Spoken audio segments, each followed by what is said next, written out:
You know, why do you think the psalmist wrote Psalm 107, let the redeemed of the Lord say so? I mean, you think about that. What is the power of God's people sharing what they've seen, like what we've seen in these testimonies? Because when we hear it, we know it's powerful. What is it that makes it powerful? I think it's because, we go through seasons of life where honestly, we live on the faith of other people. There are times your faith is strong, but there are times where your faith is weak, and we live on the faith of other people. And when it comes to trusting God, we don't trust God because of what we see. We trust God because of who he is, what he's promised, and what we've already seen him do. And so when we share our stories, literally as we're remembering, your memories with God actually mean something. Your memories with God are something that God uses to inspire and speak faith into somebody else's life. And I want Nate and Amanda Morris to come to the platform. We've heard stories of how God moves and he works in miraculous ways in a hospital room. We've heard how God works even in unexpected ways in a county jail through a guy who said, even though if it costs me, I'm gonna do the right thing. I want you to hear a story, Nate and Amanda, just ordinary people that God, their story literally gives glory to God because it was an unexpected thing that nobody saw coming, and yet what God did in this was something that I think was life-changing, that even as we listen today might give us this whole thing, well, I don't have anything to give God praise for. Listen, what God does, he just does through ordinary people, and what you're gonna hear is just a powerful thing that's not about them, honestly. It's about what God wanted to do. And so I'm gonna go ahead and grab this mic here.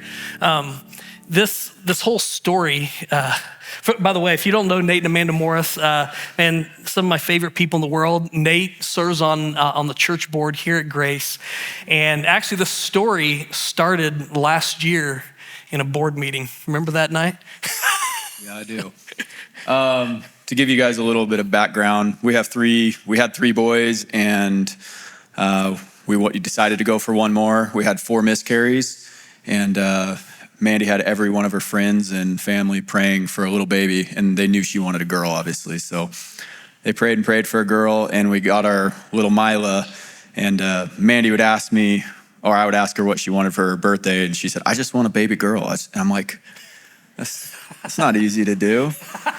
And so Mila was born September 2nd, and she was holding her on her birthday, it was September 5th, which was a really cool thing. Yeah. But I think that we had so many people praying for us for a baby girl or a baby that we got another baby. So, but we were at a board meeting, and we were there a little early, and Keith was talking about Roe versus Wade, if it gets overturned, how Christian families need to be up for adoption or willing to do it. And I made a comment, I was like, I think Mandy and I would do that if it happened, And we were in that board meeting, and within 15 minutes, I get a text from my sister that said, "Hey, would you guys be interested in adopting a baby girl?" And I'm like, what's that? Yeah, out of Alaska. And I was like, oh my goodness, like this is weird. And so the board meeting went on, and I talked to Keith right after the board meeting, and I showed him, he's like, well, that's confirmation, you're getting a baby. And I'm like, oh my gosh, like, we'll see what happens. Well, so I know you went home and told Amanda, but like unbeknownst, there was more to the story, like behind the scenes that was happening in her life. Can Amanda share the whole story that was going behind the scenes you didn't know about at the time? Yeah, so behind the scenes, Amber is birth mom, and Amber's mom is Erin. Erin is a devout Christian woman, and when she found out her daughter was pregnant, her number one prayer and goal and plead was just life. Give the baby life. Just choose life. And, she told her daughter that, but kept it simple. She said she was at war. She said, I was at war. It was between me and God, just praying that this baby would choose life, because everyone else in Amber's life was like, go get an abortion. What's the big deal? Who cares? Get it over with. Do you need attention? Why would you go through with this pregnancy? So that's what she had been being fed. So she actually did proceed and look into abortion. And she didn't have a lot of peace with that. So she ended up going to get an ultrasound at a Christian clinic. And she saw the baby's heartbeat. And that's where she decided, okay, I'm going to choose life. I know I don't want to raise this baby, but I'm going to find a family for this baby. By the way, I'm just going to interrupt. This has nothing to do with the story, but a couple of years ago for Christmas Gifts for Christ, we raised money for an ultrasound machine, and honestly, that's why we do this, because of this story. Well, I know that. Okay, so this has happened behind the scenes. Nate, you go home and tell Amanda. What was Amanda's reaction? Well, I mean, typical guy, I don't say anything to her about it right away, and then we get into bed. And I'm like, oh, hey, by the way. And I handed her the phone, and she's like, what? You can't throw a bomb on me like this at night? Like, I'm not gonna be able to sleep. Honestly, you get that. I mean, how was it that God brought you to a place of confirmation? So I had a million questions because that's who I am. It's 7,000 questions. First thing he did is he showed me the picture of Amber, and my eyes well up, and I said, she looks like me. Oh my goodness, like that's crazy. So I said, okay, we told his sister Sheree, who was kind of our only person in contact. I said, I need a few days. Like, I need to really pray about this. We have 4 beautiful, very active kids. My baby was only like 7, 8-ish months. And we know nothing about this baby, what's involved. We don't know anything. So I need a few days to just really, really pray about it. And I want to know that the baby is going to a home that she needs to go to. There's lots of, people struggle with infertility and all the things. So I don't want to just, we'll take a baby. I had to honor my kids and honor this baby. So in the couple days, I was just really praying, like, God, I need total confirmation. I need to know without a shadow of a doubt that we are supposed to proceed with this. And whatever that means, who knows? So Nate got the text on Tuesday about the adoption. Sunday before that, so just 2 days before that, I had said a prayer in church, like, for God to use Nate and I as a couple. Use this family life group, use us as a couple, which I've never said that prayer before as a couple. I even analyzed it, but I said that prayer. Didn't think much of it after Sunday, like typical. Tuesday, we get the text. Thursday morning, I'm folding clothes. It was summer vacation. My oldest son was 7, and he's analytical like me and asks me 7,000 questions about the adoption, because we had told them right away, what would you guys think of this? They were all open to it. And so as we were talking, he said, Mom, God's gonna use you and Dad with this baby. And he quoted my prayer, and the hairs on my arm stood up, and I knew automatically, because we don't talk like that. It's not words he uses. I said, what'd you say, son? He said, God's going to use you and Dad with this baby. And I said, well, he's going to use our whole family. And so I called Nate, and he's like, well, I guess you got your confirmation. So I called his sister and said, okay, we're all in, now what? And that was the crazy thing, because I remember hearing the story. I mean, Grandma was very protective. Obviously, if God's done a miracle, she's gonna have this baby. She's got to go to the right family. But to work with an adoption agency, they were very overwhelmed at that. And if I remember right, Amber had somehow through this whole thing, there were 3 options, 3 families. So Nate and Amanda called us and said, hey, we're going on a life group camping trip. Can you watch Mila, their daughter? And I'm like, yeah, sure. She can stay at our house and all that. Well, while you guys were on the trip, I know that you guys had like a Skype call with Amber, and you guys just said, why don't you just come out and visit our family? I want you to share that whole thing, what happened when she came out for that. Because I know you're going to try to get to know her, let her get to know you, that sort of thing. Yes, she came out to visit us for 3 days, and she walks through the door, and here's this beautiful, sweet little girl that I just had this, and I know it doesn't make sense to many people, but I just had this deep love for her right off the bat, and this appreciation, and I just felt this like mama protection over her. And so she just spent 3 days getting to know us. Our little Mac was only 4 at the time and wrote her notes and cards every single day, all throughout the day.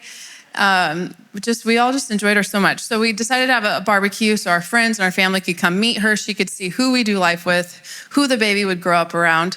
And so I noticed her nails needed done. And I said, hey, let's do your nails. Let me do your nails before the party. So we did her nails and her toes. And she was just like, oh, I can't believe you're touching my feet. And just, it was just, we had a sweet moment. I told her, hey, we named the baby. I know you haven't chosen us, but we named her Maddie Amber after you. I want her to grow up knowing you, and honoring that you chose life for her and you chose this for her. And in our conversation, she says, I was going to wait till the end to tell you guys this, but it's you guys. It's your family. I knew the second I walked through the door, I knew the feeling I got in your house that I choose you guys to raise my baby. And so our barbecue turned from just a meet and greet into a huge celebration and a really special time. Well, I know that whole thing was so cool, but obviously we were talking through this and we were praying because it wasn't like, the story is not, there's so many details. She could back out at any time. There's all of this thing like, God, is this really going to happen? But it's kind of cool. Another confirmation was a lawyer heard about what you guys were facing that actually did some of this work. And he said, I believe in life, and I'm not going to charge you guys a dime for what we're going to do, and came alongside the family. And it wasn't just that. Like this whole time, you have other people that are asking, well, are you really going to get her? And so you guys did something a little extreme. What'd you guys do? We had her come move in with us for a month, pretty much. Yeah. And so we had a pregnant lady in our house for a month. It was, my wife took care of it all though. But no, it was awesome. Oh yeah, that's true. Yeah. David just had knee surgery, so it was good timing. Yeah, it was great timing. That worked out great. Well, it was interesting because what I love is that not only did she just move in, it was almost like she became part of your family during that time, which even I've had the chance to meet Amber, and she's a sweetheart. And if you're watching Amber, we love you and we're proud of you. But on the day you're going to the clinic, and I love the fact that you're going to take her for coffee. I want you to share that whole thing because all of these things are happening. It's a whirlwind. Share kind of what God was doing even on the day that the baby's going to be born. We might make this sound kind of simple, and it was as smooth as process as it could have been, but it was a lot. And I'm so thankful for Abby McCrary. When I was having one of those SOS days, she came and she talked me through, and she kept reminding me of all the God had given me little snippets along the way, with Grant, and that kept me, because you have people in your ear. Why would you do this? Why would and it gets in your head, and you're doing you're doing God's will, but it was still a battle. So the morning Amber goes into labor, we go to the hospital, and I saw that Grace was giving Starbucks coffee, and I needed like to breathe. It was. I love this girl, but I know what she's going to go through in a couple hours, and it was just this weird, hard thing, and so special to be there. So anyway, I go to get us to Starbucks and go through the drive-thru, and the lady at the drive-thru says, "How are you today?" I was like, "I'm fine. I'm good, thanks." And then I said, "I'm not good. I'm great." I said, "I'm having a baby born today." And she just looked at me and said, "We're adopting a baby. She's being born right now. Mom is in labor, and I'm going to get a baby today." And she just paused and she said, "I was adopted too. And I'm thankful every single day for that decision." And I just started crying because I knew it was another one of those snippets that I needed to get through a really emotional day. And we did it. And one of the coolest things was after Maddie was born, we had the dedication, and it was in our 9:30 service that day. And it was the coolest thing because Amber, the birth mom, flew in to be there for the dedication. And man, as an entire church body, we were able to honor this girl for choosing life and just love her. And man, I look at what is going on now. Nate, when you look at this little girl, it's been a year, not even a year yet, that she's been part of your family. What has she brought to you guys? How has God blessed you through Maddie? Yeah, Maddie's a little angel. She's by far the best baby we've had. But it was really good for our daughter, Mila. She needed a sister, and God knew she needed a sister. So that's been amazing. But which is so great. Yeah. Well, This story, we were talking about what's so powerful about a story. Nate told me a few months ago, he's like, dude, I don't know what it is, but every time I share the story, the person I'm telling it to starts crying. What is up with that? So I decided I was going to try it out. We had the Lifeline Pregnancy Center was being interviewed by NPR. And so they had asked, they were doing kind of a feature on the whole, since Roe v. Wade type thing. And so they asked if I would be part of that as a pastor that supports Lifeline.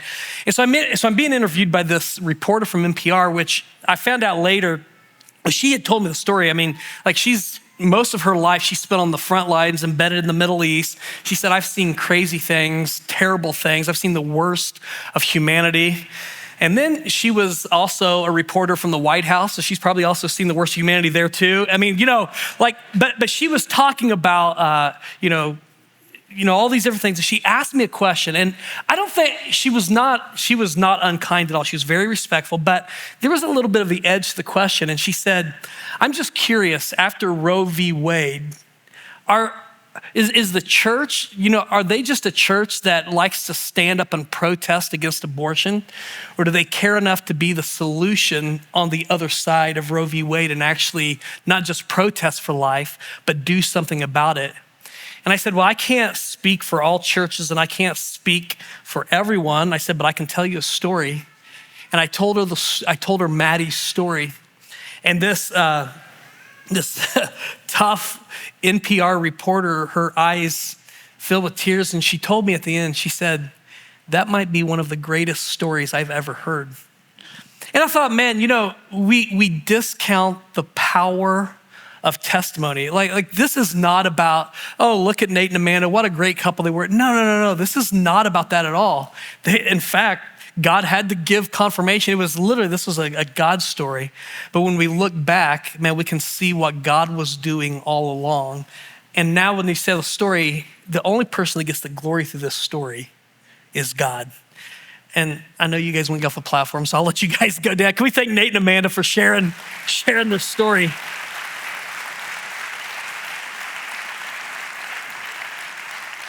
But I would say this as the music team comes out, we're going to close with a song. I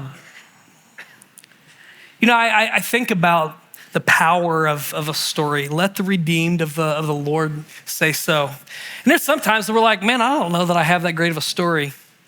But man, I don't know, every story is about God. And I would say this, like when we talk about abortion, sometimes there are people that have actually walked through this, and we have such a diverse crowd, and some have actually been there where they've gone through having an abortion, and this story is not a story of, oh, shame, terrible. No, what God can do is even through our sins and our mistakes of the past, he can redeem and he can restore. And man, if that's you, that's what he wants to do in you and through you. Honestly, you're like, I don't want to share this.